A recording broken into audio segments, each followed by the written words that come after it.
ravaging the East since 1937 and Japan's invasion of China, reached Europe on the 1st of September 1939 with Germany's invasion of Poland. It became global on the 7th of December 1941 when Japanese aircraft attacked the American naval base at Pearl Harbor. It touched every continent and lasted for 6 years.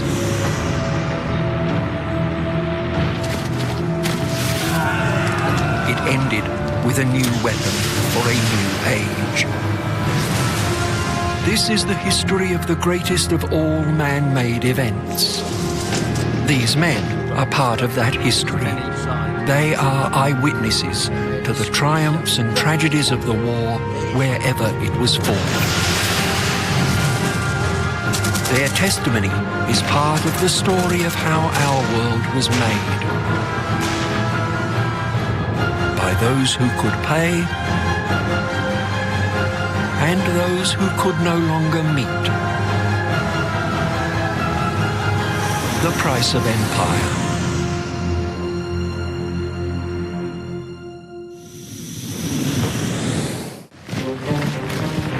In the middle of 1942, the war in Europe would reach its halfway point and its turning point. It had taken Hitler half a war to occupy a tenth of the world's surface and control a population roughly equivalent to that of the United States of America. Half a war to gain an empire. It would take him half a war to lose one. Japan also reached the halfway point with a vast empire. It had scorched across the Asia-Pacific region until it occupied a sixth of the Earth's surface. Then it too started the tumble towards destruction.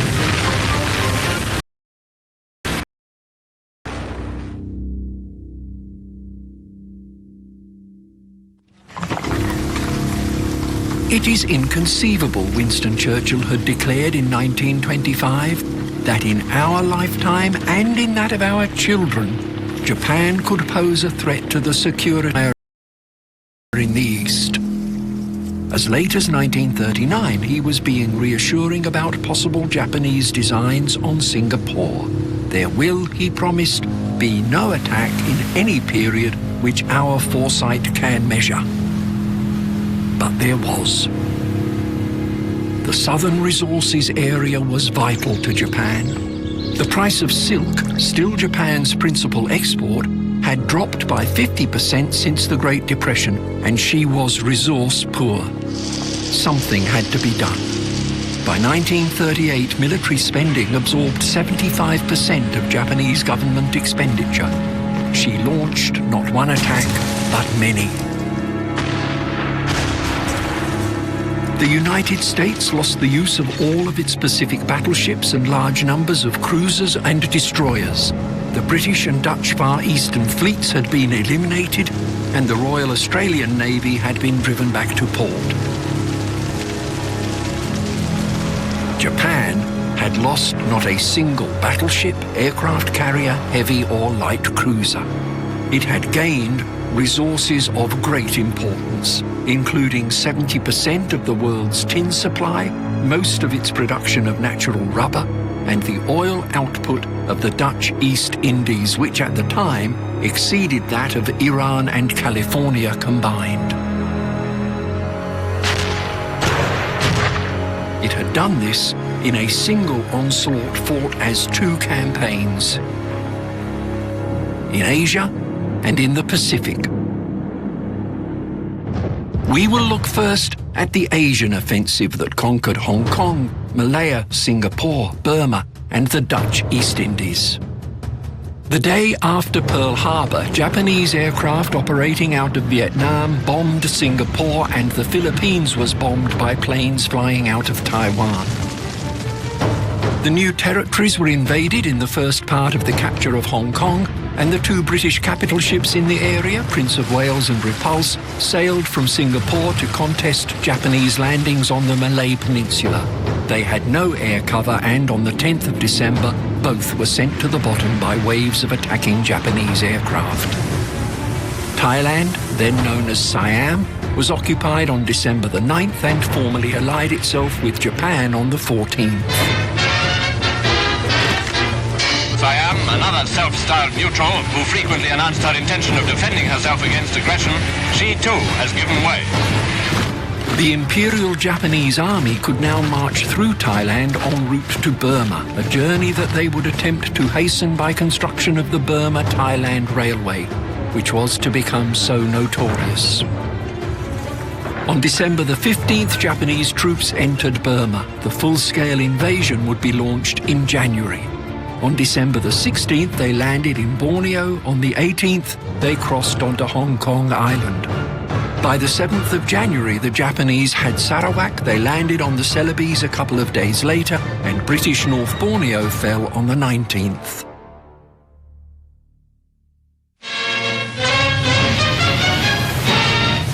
This is a world war and none contemporary. So the Dutch Empire in the Far East prepares.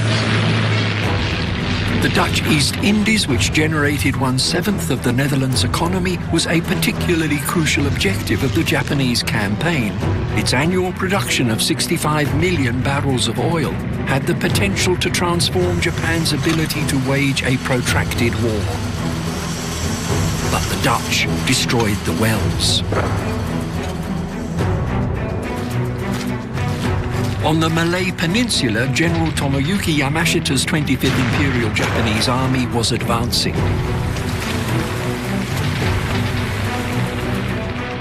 Yamashita, whose exploits would earn him the sobriquet Tiger of Malaya, had 150 tanks.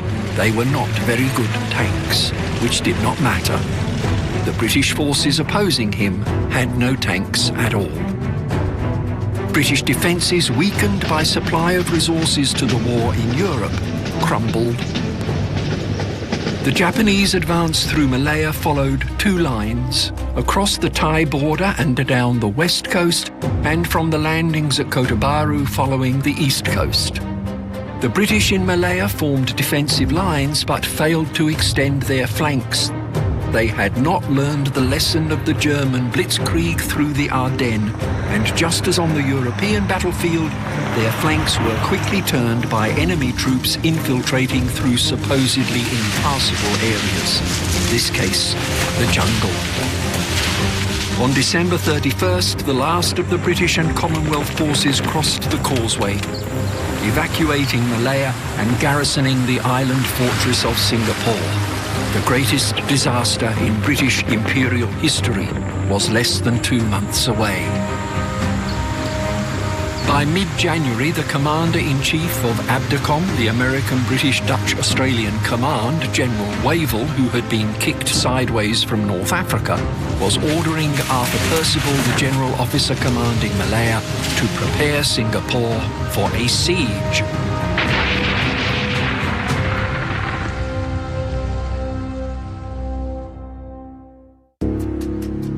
Before Singapore fell, Japanese forces working their way through the Dutch East Indies, present-day Indonesia, hopped from island to island, suppressing what resistance they found.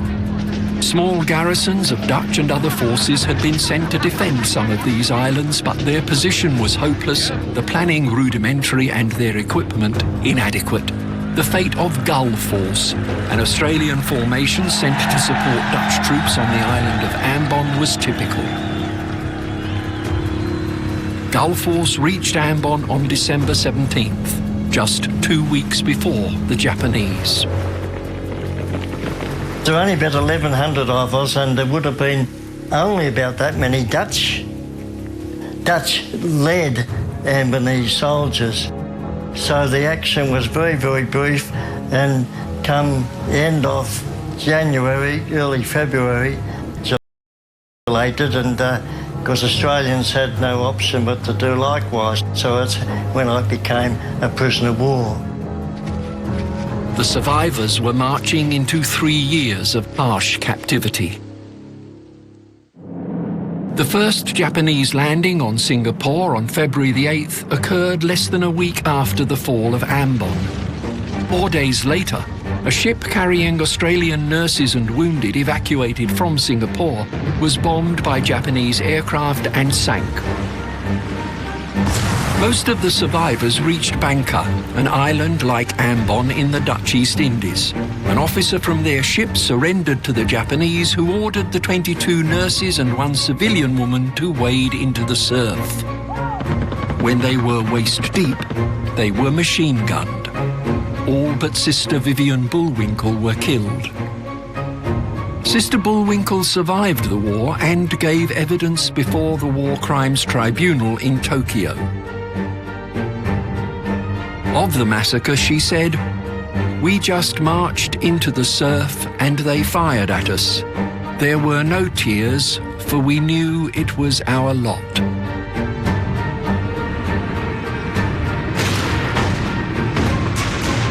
The day before the Bangka Island massacre on the 15th of February, General Percival had surrendered the Singapore garrison of 130,000 troops to an invading army half that size.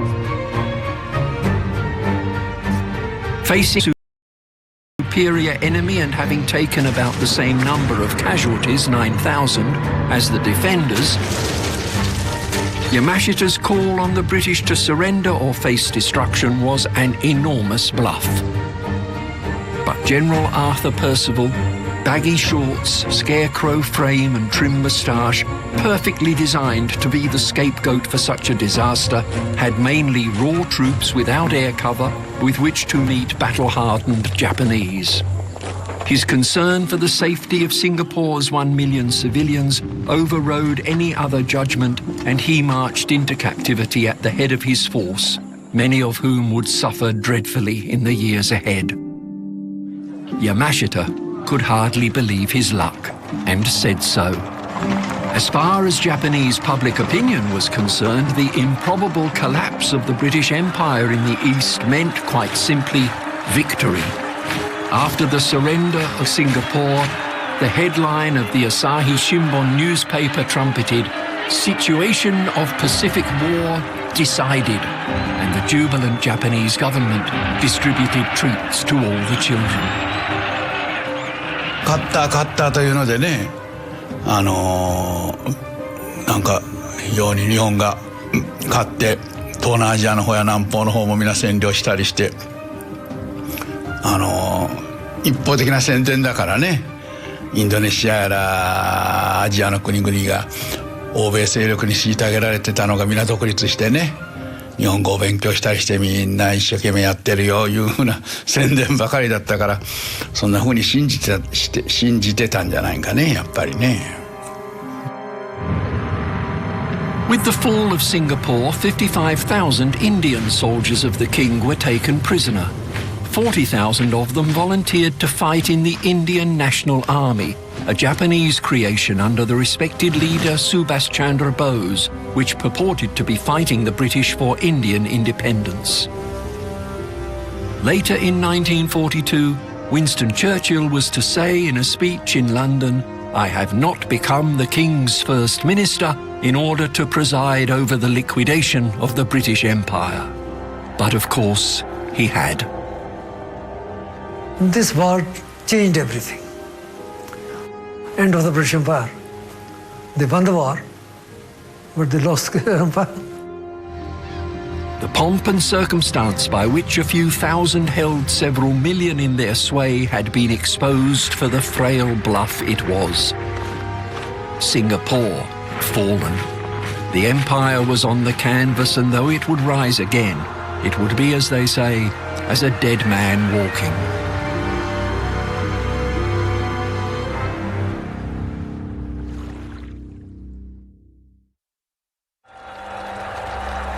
The Japanese catch cry, "We are all Asians," their claim to be on a crusade to evict the white man from Asia, had immediate resonance. But, like Hitler in Europe, the Japanese knew how to conquer but not how to keep an empire. Soon they were hated and resented more violently than had been the colonial masters. Taking food from Chinese mouths, taking Korean women into sexual slavery, using Filipinos for bayonet practice was hardly the way. But those they conquered would not return to the arms of their previous masters. When the fighting ended, there would be new paths to follow. The Dutch colonial government relocated to Australia at the beginning of March as the tsunami of Japanese conquest rolled through the East Indies, effectively collapsing the Dutch Empire. West from the Dutch Indies and from Malaya, the battle was for Burma, and that battle threatened to prise open the door to India. Japanese aircraft operating out of Thailand had launched the first bombing raid on the capital, Rangoon, on the 23rd of December. Japanese reinforcements arrived through January and began to press towards the capital. Moulmein, celebrated in the poetry of Rudyard Kipling, fell at the end of the month. We cannot sit on the frontier all the time. We have to go. This little feeling of the withdrawal from Burma was taken as a personal touching point that we, after all, fought. But now nobody thinks we fought because we came back. And the feeling was that we must get a chance to at least settle with the Japanese that they are no better than us. The troops opposing the Japanese advance were mainly Indian divisions which, combined with British units, comprised the Burma Army. In the north of the country were the Chinese 5th and 6th Armies, commanded by the American General Joe Stilwell, an astringent character known as Vinegar Joe. The Japanese entered Rangoon on March the 5th. 2 weeks later, a new general was put in command of 1st Burma Corps. His name was William Slim. But the Japanese is a tough enemy, and much must be done before he will admit defeat. By the end of April, the Japanese had cut the Burma Road. General Stilwell began his march south to reunite with Allied forces. He crossed into Assam in British India. 5 days later, after the longest withdrawal in British military history, 1,000 kilometres, Bill Slim led Burma Corps across the border into India. The men looked, Slim said, like scarecrows, but, he added, they looked like soldiers too. We did not want the Japanese to come and take over India, because there was a general feeling that the Japanese will be much worse. One person is evil, but the other is even more evil.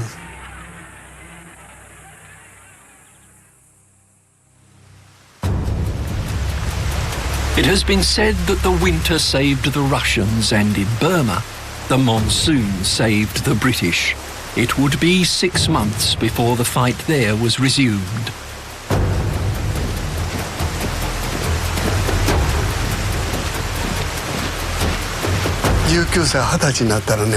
これ兵隊検査あるでしょ。だからね、20歳の時にね、第37部隊入隊して、そこでビルマン行く編成に会うてね、人間やっぱり恐怖心もあるし、その蛇がやね、短いこの蛇やから猛毒持っとってさ、怖かったですな。名乗りで刺されて、ザリガニみたいなやつはこれも死にますわな、猛毒やさかい。まだ家の中にいるサソリはね、前切って弱いと思って、ああサソリや言うたら捕まえたら尻尾でガーッてやって半日やしびれ、俺見ていらんことするさかい見てサソリ差しを与えて半日しびれてもうてからね、こうやって歩いてましたよ。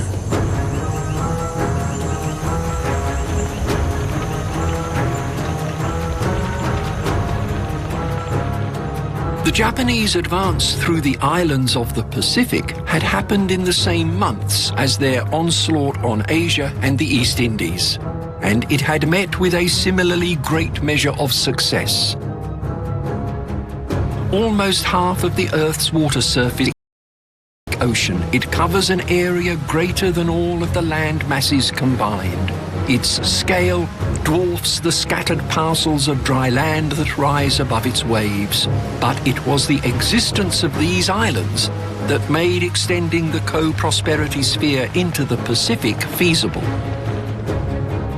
Because a ring of fortified islands made the empire defensible. And at Versailles, some of those islands had been gifted to Japan. The Marshall, Carolines and Marianas were former German colonies. 2 American outposts upset the integrity of that defensive ring. They were Wake and Guam. 3 days after Pearl Harbor, Japanese forces landed on Guam, which had surrendered by 6 o'clock the same morning. The first Japanese assault on Wake was beaten off by a well-entrenched defence. Stronger attempt on December the 23rd succeeded, and Wake surrendered that day. The day before, December 22nd, the main Japanese landings on Luzon signalled the commencement of the battle for the Philippines. The American commander, General Douglas MacArthur, had 130,000 men in uniform. But 100,000 were Filipinos who had been trained in close order drill. They could salute, but had never been in a fight. MacArthur began to withdraw his forces. By the 5th of January, he had successfully established 1 American and 7 Filipino divisions, 80,000 men, at Bataan, where they came under sustained Japanese attack. By the 22nd of January, MacArthur was ordering the withdrawal of forces to his final defensive line, an operation completed on the 26th. On the 8th of February, Filipino President Quezon proposed to President Roosevelt that his country be granted complete independence so that he could proclaim Filipino neutrality, which he hoped would oblige both American and Japanese forces to leave. President Roosevelt, advocate of self-determination in the Atlantic Charter, rejected Quezon's proposal but said that Filipino troops were free to surrender if they wished. He said that American forces would fight to the end.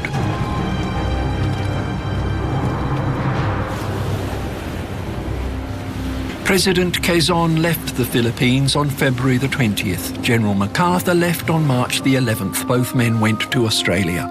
The Japanese continued to reinforce their invasion, opening a fierce offensive against Bataan on April the 3rd.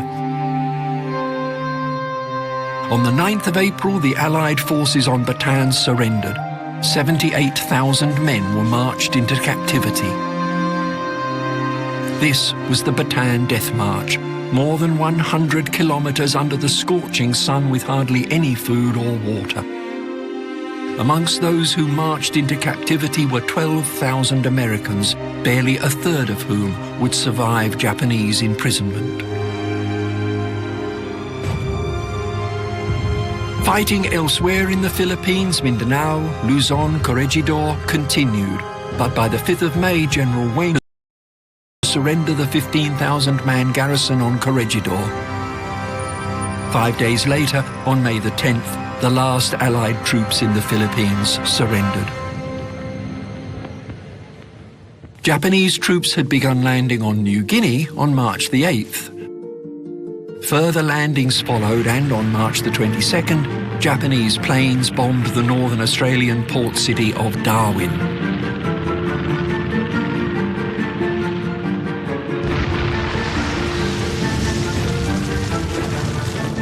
It was obvious that the Japanese were on their way to invade us, and everything was haste. And it was no trouble to get into the army, as long as you coughed okay and that you could see black or white, you were in without any question. And at the time I got in, it was a week before my 19th birthday. By the time Douglas MacArthur had established his command in Brisbane, the situation he faced was almost entirely black. Virtually the whole of the Southwest Pacific Command area was now in Japanese hands.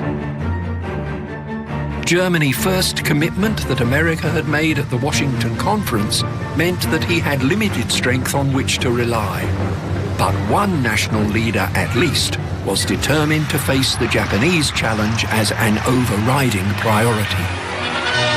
The full cabinet today directed the War Cabinet to gazette the necessary regulations for the complete mobilization of all the resources, human and material, in this Commonwealth for the defense of this Commonwealth.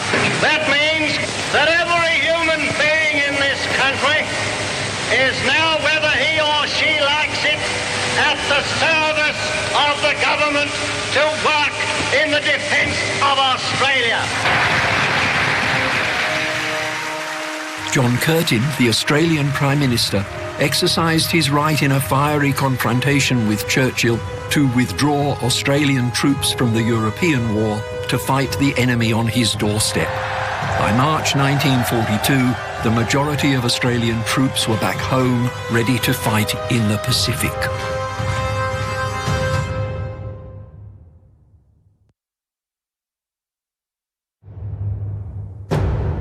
In determining which strategy Japan should now follow, men in Tokyo had disagreed. Naval staff had pressed for occupation of the southern part of New Guinea, from where action could be launched against New Caledonia, Fiji and Samoa, extending and strengthening the defensive perimeter and isolating Australia from United States support and supply. The combined fleet staff, led by Admiral Yamamoto, thought differently. It argued for drawing the American Pacific Fleet into a full-scale engagement and, so it believed, to its destruction. Fatally, but predictably, the result was a face-saving compromise. Both strategies would be adopted, which meant that both would be weakened.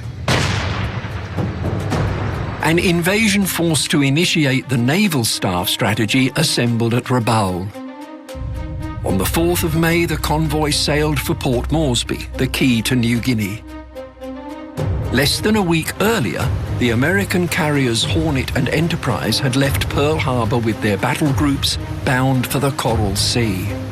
Two other carriers, Lexington and Yorktown, had sailed 2 weeks previously. On May the 4th, the Battle of the Coral Sea was initiated when Yorktown launched airstrikes against the invasion fleet from Rabaul.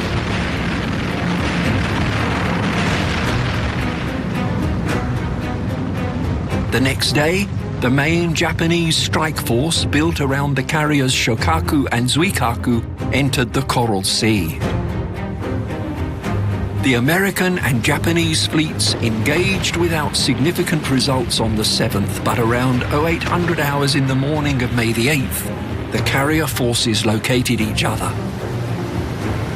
The first time, those serving aboard ships in a naval action never saw their opponents. The Lexington was hit and abandoned, Shokaku disabled and forced to retire, and Zuikaku, though undamaged, lost 40% of her air group. The consequences of all this were to be enormous. The fact that the Americans were obliged to withdraw would allow the Japanese to claim a victory, but it was a victory that compelled Japan to abandon plans for an invasion of New Guinea from the sea. Had they landed, they would have faced Australian defenders who were present in only brigade strength. The Japanese, as we will see, decided instead to take Port Moresby by an overland route. Admiral Yamamoto's argument for an alternative strategy had been strengthened by an action on April the 18th that did little damage and took lives.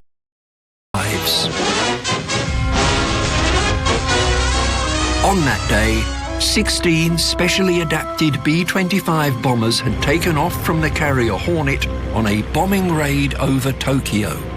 The raid is in the history books in the name of its commander, the Doolittle Raid. The aircraft did not have the range to return to the carrier, so they flew on to land in China, where most crashed.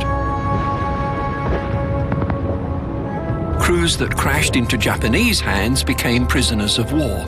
3 were shot by firing squad. Crews that crashed in China survived. But the real story was the impact on Japan. Bombs had fallen in Tokyo. Bombs had fallen close to the imperial palace. Bombs had threatened the life of the emperor. The shock and shame of this cried out for a response from a military caste whose first duty was to defend the emperor. Planning began for a counterblow which would neutralize America's capacity to launch raids on the home islands. It was evident to Japanese planners that flights from the nearby Chinese mainland were a possibility, and so, on April 21st, only a couple of days after the Doolittle raid, Japan's Chinese Expeditionary Army was ordered to knock out air bases in Chekiang and Kiangsi. By mid-May, the Chinese had been routed east of Chekiang. A second Japanese army advanced in late May, and by early July, the Expeditionary Army had met all of its objectives. Before then, in May, Yamamoto's moment had arrived. The action of the combined fleet would finally neutralize American naval strength in the Pacific and, importantly, deal with a small Hawaiian outlier that had provided cover for the carriers from which the Doolittle raiders flew, a place 3,100 kilometers from the nearest continent in any direction. Midway. American codebreakers led by Commander Joseph Rochefort knew that the Imperial Japanese Navy was going to a place designated AF, but they didn't know where AF was. A false message sent from American HQ to the US fleet advised that Midway was running short of fresh water. Snapping at the trap, the Japanese relayed the message advising that AF was short of water. The US fleet had the key to the lock. AF stood for Midway, and the Imperial Japanese Navy was going there. Not much more than 60 ships were involved in the battle. Midway would not be decided by fleets of warships. It was the almost 500 aircraft that the opposing navies would use like long-range cannon that would settle the issue. The Battle of the Coral Sea ruled the carriers Zuikaku and Shokaku out of the attack on Midway. USS Yorktown, damaged in the same battle, was estimated to require 3 months for repair. But 1,400 workmen completed the work in 2 days, and she took her place with the American fleet. It takes many sorts of hero to win a war. The Japanese sent a diversionary force under Admiral Hosagaya north to the Aleutians, but Admiral Chester W. Nimitz, commanding Pacific Ocean areas, was not distracted. He ordered his forces to meet where he expected the main enemy blow to fall, at Midway. Task Force 16, Admiral Raymond Spruance, and Task Force 17, Admiral Jack Fletcher, sailed to their rendezvous, with each other, with the Japanese, and with history. And they sailed to meet an enemy that, in every measurable sense, outgunned them. The battle opened on June the 4th when aircraft from Admiral Nagumo's first striking force attacked aircraft and installations on Midway itself. When the aircraft returned to the carriers, the Admiral decided to re-equip them with bombs rather than torpedoes and launch a second attack on the island. His fleet was, meanwhile, repelling American aircraft attacks. The Americans took significant losses with no hits, but not without effect. The carrier forces were somewhat dispersed, their fighter cover was operating at low altitude, and flight decks were crowded with rearming and refueling aircraft. 10:20, Admiral Nagumo gave the order to launch when ready. Within 5 minutes they would launch and the Admiral would stand on the brink of a great victory.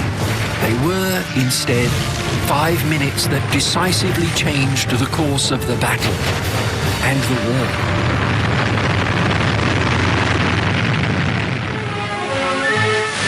The first day we hit about 30 ships of all types, battleships, cruisers, destroyers, transports. Second day we hit the carriers. Any luck with them? Oh yes. Rocked right in there. In those 5 minutes, Commander Wade McCluskey of the USS Enterprise's bombing 6th Squadron led his 37 Dauntless dive bombers in from 14,500 feet in a 70-degree dive at 280 knots.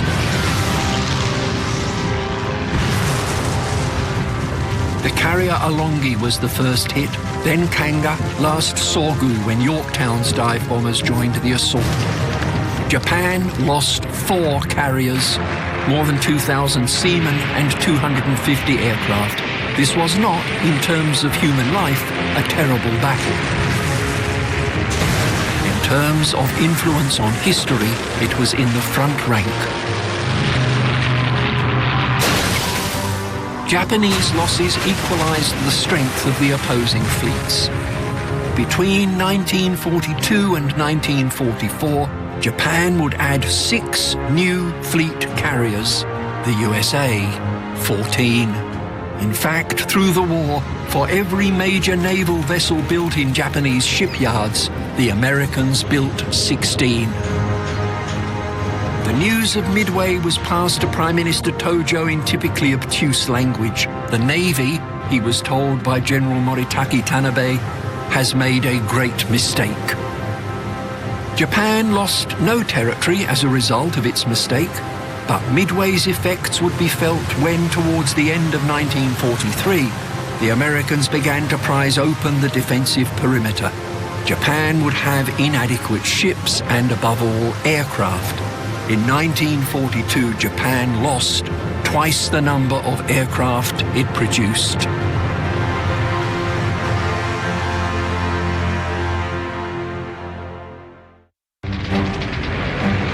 As great naval forces clashed in the war's first significant turning point at Midway, the war in Western Europe was being confined almost entirely to the skies.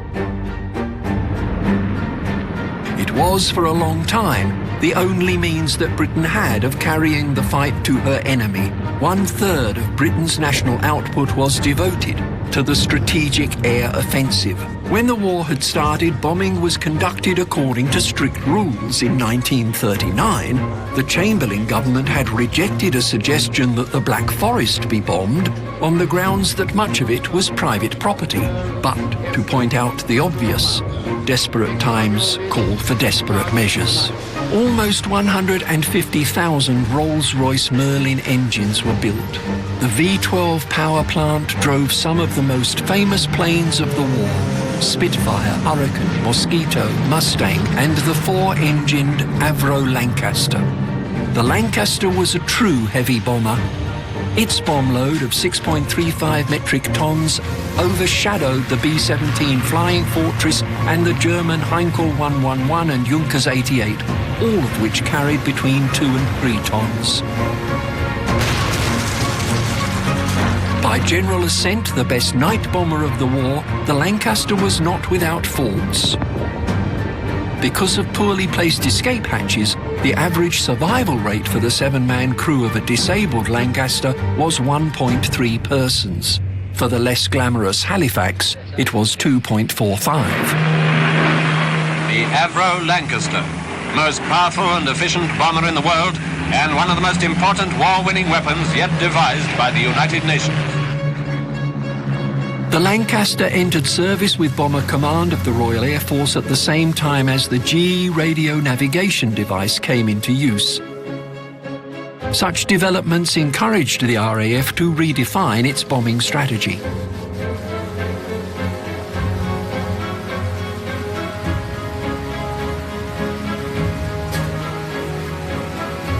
On February the 14th, 1942, the Area Bombing Directive was issued. It named the Ruhr and specifically Essen in the middle of that conurbation as primary targets, with Duisburg, Dusseldorf and Cologne as other cities to be attacked. The bomber offensive undoubtedly was a major contribution to our winning the war, no doubt about that. But it was a pretty ruthless business. To drive home the strategy, a new head of Bomber Command was appointed. Arthur Harris, Bomber Harris, one of the most controversial Allied commanders. If you individually succeed, you will have delivered the most devastating blow against the very vitals of the enemy. Let him have it right on the chin. Send that message to all groups and stations. That was how Air Marshal Chief Bomber Command gave his instructions for the largest air raid the world has ever known. At aerodromes up and down the country, well over 1,000 British-built bombers were being prepared for their journey over the heart of Germany's job. It was to deliver on the objective of the Area Bombing Directive, and that document explained that the purpose of dropping bombs was... They don't know what they're dropping when they drop them bombs. I don't care what anybody says, because I saw what it was. They bombed everything. Especially in Nuremberg. When I finally wound up in Nuremberg, the lower Nuremberg was level. And the top of Nuremberg, that was pretty well level too. It was pathetic to see all that. And then you see the old people, the old lady getting the bricks and knocking the cement off. They were ready to rebuild. They knew they lost the war, but they weren't going to lose their lives, you know? Focus attacks on the morale of the enemy's civil population and, in particular, industrial workers. Area bombing remains perhaps the most controversial of all of the military strategies of the war. Pre-war projections both stimulated expenditure on bombers and advocacy of their use. Official British planning was based on a projected casualty rate of 50 casualties per ton of bombs dropped. In the event, the death toll for the London Blitz was 1 per ton, and the overall death toll in Germany was half that. As early as 1941, even Winston Churchill was beginning to doubt the prophecies about the effectiveness of bombing. It is very disputable, he said, whether bombing will be a decisive factor in the present war. Essen was first attacked on the night of the 8th-9th of March, and then on March the 28th-9th, the RAF attacked Lübeck. 230 attacked, 13 were lost. Lübeck was virtually lost. Lübeck was a port where engines for U-boats were manufactured. It was also an historical, medieval, beautiful city, and it was laid waste. In retaliation, Hitler ordered attacks on British cities that qualified as targets because they were beautiful. All they had in common was prominence in tourist guides like the Baedeker, and indeed, the raids became known as the Baedeker raids. A raid on Augsburg with heavy losses persuaded Harris to abandon daytime bombing, and from late April, Bomber Command flew by night. Rostock was attacked to great effect, and at the end of May, Cologne was hit in the first 1,000 bomber raid. The operational order was succinct. Object: to destroy the city of Cologne. Barely 2 days later, almost as great a number hit Essen, and at the end of June, Bremen was the target. Harris was, until the very end of the war, unshakable in his belief that bombing would bring Germany to her knees, that the disruption to industry and the effect on civilian morale, victims of what was euphemistically called dehousing, would hasten the end of the war. Area bombing had the advantage that it did not depend on accurate bomb aiming, which various reports had proved was beyond the reach of current equipment. The Butt report, analysing the effectiveness of Bomber Command's actions in the summer of 1941, had found that only 1 in 4 bombers had dropped their loads within 8 kilometres of their targets. On nights when there was no moon, it was only 1 in 20. In fact, in 1941, Bomber Command had suffered more casualties than it had caused, crews dying, as the British military historian Sir John Keegan put it, largely to crater the German countryside. They had not arranged for people who had done their 30 operations to come back and say to us, now fellas, this is the sort of thing that you've got to protect yourself against. If you maintain your height at about, say, 7,000 feet or 10,000 feet, that'll be about the best protection you can get. But they didn't do that. All we had were just raw recruits doing bombing raids on Germany. A mistake to suppose that the bombers were attacking defenceless civilians. The cities were well defended. Indeed, anti-aircraft defence tied up 1 million German service personnel. And although it represented only 7% of British military manpower, Bomber Command took 24% of British military deaths.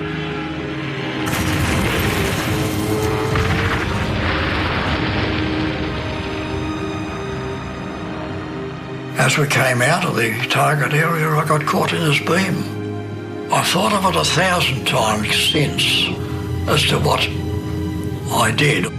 I have absolutely no doubt I should have just remained at the same height and flew and kept on changing course. But instead of that, I attempted to get out of the beam by increasing my speed. And I did that by diving. Got free of the beam, but it wasn't very long before our gunner was reporting that we were being attacked. A night fighter. Again, I had to take whatever evasive action I thought was appropriate. Again, it was diving. And as a result of this, of course, I lost all my height. I thought I was flying at somewhere about 500 feet. Instead of that, I hit a tree. I can remember the two of the crew coming around and saying, "Come on, Cole, you've got to get out of here." And that's what I did. The bomber hammer, who was in front of me, and the wireless operators, they were killed in the crash. And that left 3 of us.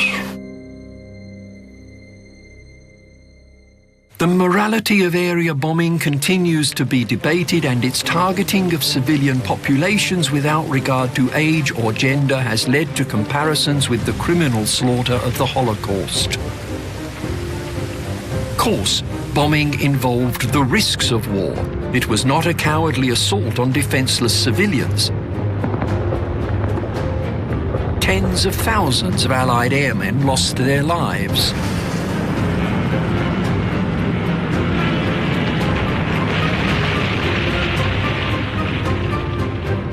Surely the compelling distinction dividing the death camps from the bomb sites is that all sides used area bombing because all sides believed that it could and would be a war-winning weapon.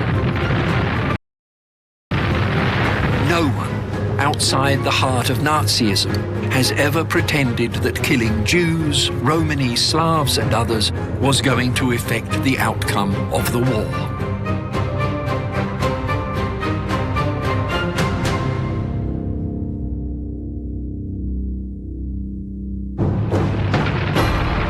In the next episode of The Price of Empire, 2 further turning points mark what Winston Churchill called the end of the beginning. The defeat of Rommel at El Alamein and the fate of the Wehrmacht, savaged by a Red Army red in tooth and claw at a place called Stalingrad.